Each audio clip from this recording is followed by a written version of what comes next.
बिस्मिल्लाहिर्रहमानिर्रहीम। अस्सलाम वालेकुम स्टूडेंट्स। आप बीएस मैथमेटिक्स के कोर्स वेक्टर्स एंड मैकेनिक्स का लेक्चर नंबर 11 देख रहे हैं। लास्ट लेक्चर में एक्सरसाइज 4.2 से रिलेटेड हमने कुछ प्रॉब्लम्स किए थे, तकरीबन ख़त्म हो गई थी एक्सरसाइज। एक ये इस तरह के प्रॉब्लम्स मुझसे मिस हो गए कि फॉर एग्जांपल ये एक वेक्टर दिया गया, वेक्टर फंक्शन ए, एक वेक्टर फंक्शन बी दिया गया और एक स्केलर फंक्शन दिया गया फाई। अब हमसे कह रहा है find a dot del operating on B. अब ये जो ए डॉट डेल है ना, डेल डॉट ए तो होता है डाइवर्जेंस ऑफ ए, लेकिन ये जो ए डॉट डेल है ये एक ऑपरेटर है। जब भी डेल से पीछे कोई चीज़ डॉट प्रोडक्ट होगी या क्रॉस प्रोडक्ट होगी ना, तो वो एक ऑपरेटर ही आंसर आएगा, उसका डेरिवेटिव्स उस पर अप्लाई नहीं होंगे। देखें कैसे, ये एक बात मिस हो गई थी। ये ख़ास ऑपरेटर है, बहुत यूज़फुल ऑपरेटर है। ए डॉट डेल से क्या मुराद है, ये वेक्टर ए और ये वेक्टर डेल, इनका डॉट प्रोडक्ट लेंगे और डॉट प्रोडक्ट लेने का तरीका देखें, ये लेफ्ट पे है ना, ये ऐसे ही रहेगा और देखें डेरिवेटिव इस पर अप्लाई नहीं होगा क्योंकि ये डेल से पीछे लिखा हुआ है, ऑपरेट डेल इस पर ऑपरेट नहीं हो रहा। तो इसको ऐसे ही लिखेंगे एक्स स्क्वायर जी, फर्स्ट कंपोनेंट फर्स्ट के साथ, सेकंड वाला सेकंड के साथ, जे डॉट जे वन हो जाएगा आपको पता है, और थर्ड कंपोनेंट थर्ड के साथ। ये देखें डेरिवेटिव्स अभी ओपन है, अभी अप्लाई नहीं हुए। अब जब ए डॉट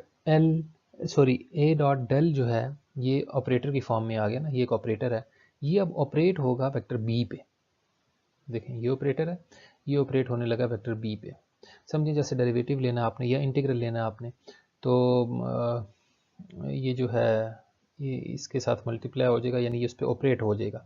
अब इसके आगे ये वेक्टर बी आ गया, तो वेक्टर बी का डेरिवेटिव हो जाएगा पहले एक्स के लिहाज से, ये देखें ये एक्स के साथ भी आ जाएगा, पार्शल बाय पार्शल वाई के साथ भी आ जाएगा और पार्शल बाय पार्शल जी के साथ भी आ जाएगा। और फिर बाकी बात तो इसमें कोई ख़ास नहीं है, जस्ट डेरिवेटिव्स लेने हैं। पार्शियल डेरिवेटिव्स हैं तो वाई स्क्वायर का एक्स के लिहाज से ज़ीरो, इसमें भी एक्स नहीं आ रहा, इसका भी ज़ीरो, इसका टू आ जाएगा। इसी तरह का वाई के लिहाज से लेंगे तो इसका टू वाई, इसका जेड ये देखें, और इसका ज़ीरो। इसका जब जेड के लिहाज से लेंगे इसका भी ज़ीरो, के वाले का भी ज़ीरो, जस्ट जे वाला बचेगा, उसमें जेड का वन हो जाएगा तो माइनस वाई बचेगा यहाँ से, ये देखें। तो ये जो पीछे इसके साथ मल्टीप्लाई हो रहे थे ए डॉट जब हमने लिया था, ये उसी तरह से देखें मल्टीप्लाई हो रहे हैं। अब डेरिवेटिव ले लिया, अब ये मल्टीप्लाई होंगे अंदर वेक्टर के साथ।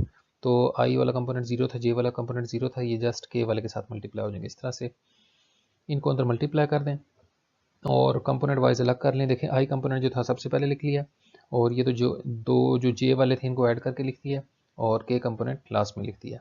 तो ये ए डॉट डेल एक ऑपरेटर होता है, एक क्रॉस डेल भी आएगा आगे जाके, वो भी एक ऑपरेटर ही आएगा, उस पर डेरिवेटिव अप्लाई नहीं करते, बाद में जो चीज़ आगे लिखी हो उसके ऊपर ही ऑपरेट होता है।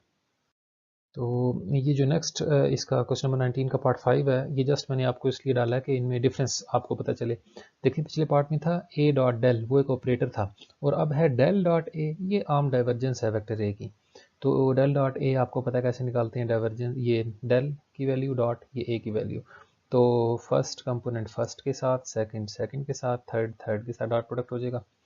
और अब देखें इसके ये पार्शियल डेरिवेटिव इन पे अप्लाई हो जाएंगे। अब ये डेल के आगे ए लिखा हुआ है, तो जस्ट इनके डेरिवेटिव्स लेंगे, ये 2x आ जाएगा, एक्स स्क्वायर का डेरिवेटिव z कांस्टेंट ऐसे लिखा रहेगा, और ये जो है इस या y का डेरिवेटिव 1 हो जाएगा, z क्यूब बचेगा, और इसमें z नहीं आ रहा लिहाजा इसका डेरिवेटिव 0 हो जाएगा, तो 2xz प्लस z क्यूब बच गया। तो अब इसके साथ मल्टीप्लाई करना है वेक्टर b को। देखें ये एक स्केलर है, ए डेल डॉट ए आपको बताया था, डाइवर्जेंस जो है वो वेक्टर फंक्शन पे अप्लाई होती है और उसका आंसर एक स्केलर आता है। ये देखें एक स्केलर है, एक स्केलर को एक वेक्टर से कैसे मल्टीप्लाई करते हैं कि उस स्केलर को वेक्टर के तमाम कंपोनेंट से मल्टीप्लाई कर देते हैं, जैसे 2 को मल्टीप्लाई करना हो किसी वेक्टर से। तो ये फर्स्ट आई के साथ में मल्टीप्लाई हो जाएगा वाई स्क्वायर के साथ, यानी ये पूरा जो डेल डॉट ए है इसके साथ भी मल्टीप्लाई हो जाएगा, और पूरा डेल डॉट ए इसके साथ भी मल्टीप्लाई होगा। तो ये हमारा रिक्वायर्ड रिजल्ट है। तो इस तरह के इसके कुछ पार्ट्स हैं, तो ये आपने कर लेने हैं ताकि आपको समझ आ जाए कि ये कैसे होंगे। तो हमारा आज का जो मेन टॉपिक है वो है कर्ल, कि कर्ल क्या होता है किसी वेक्टर फंक्शन का। Let f is equal to f1i plus f2j plus f3k be a differentiable vector function, then curl or rotation of vector f is given by del cross f. Curl of f क्या होता है? Del cross f. जैसे divergence of F होती है ना, del dot F, तो curl of F क्या होगा, del cross F. Divergence vector function पे अप्लाई होती थी और उसका आंसर एक स्केलर आता था। कर्ल जो है वेक्टर फंक्शन पे अप्लाई होता है और इसका आंसर भी एक वेक्टर ही आता है, क्योंकि क्रॉस प्रोडक्ट आप जानते हैं ये वेक्टर प्रोडक्ट है, इसका आंसर वेक्टर आता है। तो डेल क्रॉस एफ कैसे निकलेगा, डेल के कंपोनेंट्स आपको याद होंगे, partial by partial X I, partial by partial Y J, partial by partial Z K, ये डेल के कंपोनेंट्स थे। इसको लिख दिया आई जे के बाद, और लास्ट रो में एफ के कंपोनेंट्स लिख दिया F1 F2 F3। तो जिस तरह से डिटर्मिनेंट ओपन करते हैं, ये फर्स्ट रो से मैंने एक्सपेंड किया है, ये y का डेरिवेटिव F3 का y के लिहाज से डेरिवेटिव हो जाएगा, F2 का z के लिहाज से डेरिवेटिव, ये देखें, और फिर जे वाला कंपोनेंट लिखेंगे। तो जैसे क्रॉस प्रोडक्ट ओपन करते हैं जस्ट सिमिलर वे में, note a vector field f is called irrotational if del cross f is 0।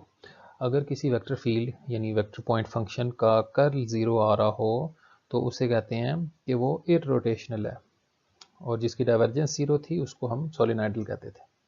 तो डाइवर्जेंस की तरह कर्ल की भी कुछ प्रॉपर्टीज़ हैं। Property number 1, if a is a constant vector then curl of a is 0। यानी हर constant vector जो है वो इररोटेशनल होता है। तो ये प्रूव करना आसान है, जस्ट आपने ये लिखना है डिटर्मिनेंट में, और आपको पता है हर कांस्टेंट की का डेरिवेटिव 0 आएगा, तो 0y प्लस 0j प्लस 0 के उसको 0 लिख लेना है।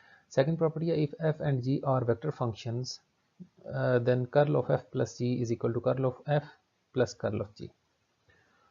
तो लेट कर लिया फंक्शन f इस तरह से, f1i f2j प्लस f3k, और g फंक्शन इसी तरह से लेट कर लिया, तो f प्लस g फिर किसके इक्वल होगा, फर्स्ट कंपोनेंट फर्स्ट के साथ है जो ऐड हो जाएगा, f1 प्लस एफ g1i। इसी तरह सेकंड कंपोनेंट जो है f2 वाला वो g2 में ऐड हो जाएगा, और f3 वाला g3 में ऐड हो जाएगा, यानी कंपोनेंट वाइज i वाले अलग, j वाले अलग और k वाले अलग। तो अब इनका ज़रा कर्ल फाइंड करते हैं। तो कर्ल कैसे निकलेगा एफ प्लस जी का, कि फर्स्ट रो में आई जे के लिखते हैं, सेकंड में डेल की वैल्यू लिखी, डेल के कंपोनेंट्स, और थर्ड में एफ प्लस जी के कंपोनेंट, वो F1 plus G1, F2 plus G2 plus F3 plus G3 थे। तो ये प्रॉपर्टी के डिटर्मिनेंट की कि अगर डिटर्मिनेंट की कोई एक रो या एक कॉलम सम ऑफ एंट्रीज की फॉर्म में लिखा गया हो, तो उस को सम ऑफ टू डिटर्मिनेंट्स की फॉर्म में लिखा जा सकता है, एक बार फर्स्ट वाली एंट्रीज के साथ F1 F2 F3, दूसरी बार G वालों के साथ G1 G2 G3। ये फर्स्ट ईयर में आपने एक्सरसाइज 3.3 से पढ़ा था, वहाँ आपकी बुक पेज नंबर 105 पे ये प्रॉपर्टी लिखी हुई है, तो इसको रिवाइज कर लीजिएगा। तो ये देखें, ये कर्ल बन गया, डेल क्रॉस एफ की वैल्यू बन गई है, और ये कर्ल बन गया जी का। तो del cross F plus C is equal to del cross F plus del cross C, यानी curl of F plus C is equal to curl of F plus curl of G. Next property देखें कि if phi is a scalar point function, sorry ये scalar है, is a scalar point function, and जो f है वो vector point function है, तो फिर curl of phi into F is phi curl of F plus gradient of phi cross F. देखें आपको याद होगा कि डाइवर्जेंस ऑफ फाई एफ किसके इक्वल होती थी, phi into divergence of F plus gradient of phi dot F था वहाँ पे। तो यहाँ यही फ़र्क है, यहाँ डेल वाली फॉर्म में हम इसको यूँ पढ़ते थे कि del dot phi F is equal to phi del dot F plus del phi dot F. अब इधर क्रॉस कर्ल का मतलब डेल क्रॉस एफ होता है, तो कर्ल ऑफ फाई एफ बनेगा phi del cross F plus gradient of phi cross F. इधर तरतीब का ख्याल रखना है, वहाँ हम डाइवर्जेंस में एफ को शुरू में भी लिख लेते थे तो वो इतना मसला नहीं था क्योंकि वहाँ पे डॉट प्रोडक्ट था। यहाँ पे तरतीब का ख्याल रखना है आपने, एफ बाद में आएगा, ग्रेडियंट ऑफ फाई पहले आएगा। तो फाई एफ का हमने कर्ल फाइंड करना है, तो फाई एफ को फंक्शन को हमने इस तरह से एफ फंक्शन को ले लिया f1i plus f2j plus f3 के, और उससे फाई को मल्टीप्लाई करेंगे तो ज़ाहिर है वो इस शेप में आ जाएगा। तो फाई एफ का कर्ल फाइंड करते हैं, ये देखें फर्स्ट टू रोज तो ऐसी हैं। अब फाई एफ के कंपोनेंट से देखें, फाई f1 फाई f2 और फाई f3 यहाँ पुट कर दिए। तो इसको डिटर्मिनेंट को ओपन करते हैं, तो आई कंपोनेंट के साथ क्या आ जाएगा, इस वाले का partial derivative with respect to Y हो जाएगा इस वाले का, और इसका F2 का जो है फाई F2 का Z के लिहाज से डेरिवेटिव हो जाएगा, ये आप देख सकते हैं। फिर साइन माइनस लगाते थे, फिर ये इसका पार्शियल बाय पार्शियल x जो है F3 का हो जाएगा, ये देखें, और पार्शियल बाय पार्शियल z जो है वो फाई F1 वाले का हो जाएगा, जैसे डिटर्मिनेंट आमतौर पे ओपन करते हैं। अब इसमें देखें हम इनको सेपरेट कर लेते हैं टर्म वाइज। कि जो आई वाली वैल्यूज़ है ना, देखें इसमें ये दो फंक्शंस मल्टीप्लाई हो रहे हैं, इन पे प्रोडक्ट रूल अप्लाई हो जाएगा। वो क्या होता है, फाई को छोड़ा एफ का डेरिवेटिव प्लस एफ को वैसे ही लिखा और फाई का डेरिवेटिव। इसी तरह यहाँ पे भी प्रोडक्ट रूल अप्लाई किया, फाई को छोड़ा f2 वाले का डेरिवेटिव विद रिस्पेक्ट टू जो भी वेरिएबल है z, और फिर f2 को वैसे ही लिखा और फाई का derivative with respect to z। तो ये प्रोडक्ट रूल्स अप्लाई किए हैं। इस पे प्रोडक्ट रूल अप्लाई होगा, ये दो टर्म्स आ जाएंगी, और जब इस पे प्रोडक्ट रूल अप्लाई होगा तो ये दो टर्म्स आ जाएंगी। इसी तरह इस पे भी प्रोडक्ट रूल अप्लाई किया, ये दो टर्म्स आ गई, और जब इस पे प्रोडक्ट रूल अप्लाई होगा तो ये दो टर्म्स आ जाएंगी। अब इन पे हम गौर करते हैं, हमने क्या चीज़ बनानी है, एक में फाई सेपरेट करना है। तो देखें जो फाई वाली टर्म्स है ना, हर ब्रैकेट में वो अलग कर लेते हैं। फर्स्ट वाली में देखें, एक ये है फर्स्ट वाली, और थर्ड वाली हर ब्रैकेट में यूँ आएगी, फर्स्ट वाली और थर्ड वाली, इनमें फाई आ रहा है, इनको अलग कर लेते हैं, और बाकी जो है उनको अलग कर लेते हैं। तो ये देखें फाई वाली अलग कर ली, और ये जो थी सेकंड और फोर्थ इनको अलग कर लिया। इसी तरह से यहाँ पे भी फर्स्ट और थर्ड ये लिख दी, और सेकंड और फोर्थ उनको ये लिख दिया। यहाँ पे भी फाई वाली जो हैं वो अलग कर दी है देखें, और जो बाकी थी वो अलग कर दी। तो ये हमने प्रोडक्ट रूल लगा के फाई वाली टर्म्स अलग और एफ वाली टर्म्स अलग कर दी। तो नेक्स्ट देखते हैं क्या करना है इसके साथ। तो हमने यहाँ तक इसको किया था कि फाई वाली टर्म सेपरेट की थी और एफ वाली अलग की थी। तो इनमें से देखें फाई कॉमन है, इसमें से फाई कॉमन लेंगे तो अंदर ये पार्शियल डेरिवेटिव एफ वाले रह जाएंगे, और यहाँ से भी फाई कॉमन लेंगे, ये देखें ये अलग लिख दिया, और यहाँ से भी फाई वाले अलग कर लिए। तो फाई वाले अलग करके लिख दिए हमने, और जिनमें एफ बचा हुआ था ये वाले, जो ये वाले यहाँ, ये वाला यहाँ लिख दिया, और ये वाला अलग कर दिया। यानी जिनमें एफ के डेरिवेटिव थे उनमें से फाई कॉमन है, और जिनमें फाई के डेरिवेटिव थे वो अलग लिख दिए।